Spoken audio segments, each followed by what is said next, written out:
পশ্চিমবঙ্গে শুরু হয়েছে 5 দিনের স্বচ্ছতা অভিযান। এই কর্মসূচির উদ্বোধন করতে বুধবার স্থানীয় সময় সকালে কলকাতার বাগবাজার এলাকায় হাজির হন মুখ্যমন্ত্রী শুভেন্দু অধিকারী। এ সময় তাকে ফুল দিয়ে বরণ করে নেন বিজেপির নেতাকর্মীরা।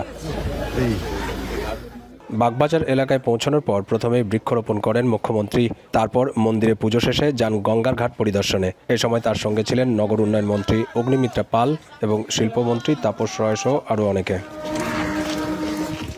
গঙ্গার ঘাট পরিদর্শনে গিয়ে ঝাড়ু হাতে নিজেই পরিষ্কার অভিযানে নেমে পড়েন মুখ্যমন্ত্রী। তার সঙ্গে হাত লাগান 2 মন্ত্রীও। গঙ্গা এবং গঙ্গার ঘাটগুলো পরিষ্কার ও দূষণমুক্ত রাখতে বছরব্যাপী স্বচ্ছ অভিযান কর্মসূচি চালানো হবে বলেও জানান রাজ্যের মুখ্যমন্ত্রী।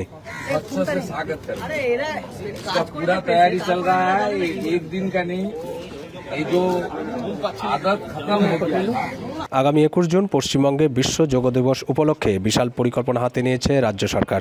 রেড রোডে অনুষ্ঠিত মূল কর্মসূচিতে যোগ দেবেন প্রধানমন্ত্রী নরেন্দ্র মোদী। এই উপলক্ষে কলকাতা শহরকে পরিষ্কার পরিচ্ছন্ন রাখতে স্বচ্ছতাকে স্বাগত শীর্ষক এই কর্মসূচির পরিচালনা করা হচ্ছে। মুখ্যমন্ত্রী শুভেন্দু অধিকারী বলেন, প্রধানমন্ত্রীকে স্বচ্ছ এক কলকাতা উপহার দেওয়া হবে তার সরকারের অন্যতম প্রধান লক্ষ্য। তবে শুধু কলকাতার ঘাট নয়, পরিষ্কার রাখা হবে বিভিন্ন মন্দির, মসজিদ ও বাজার সংলগ্ন এলাকাও। দীপক দেবনাথ, এখন কলকাতা।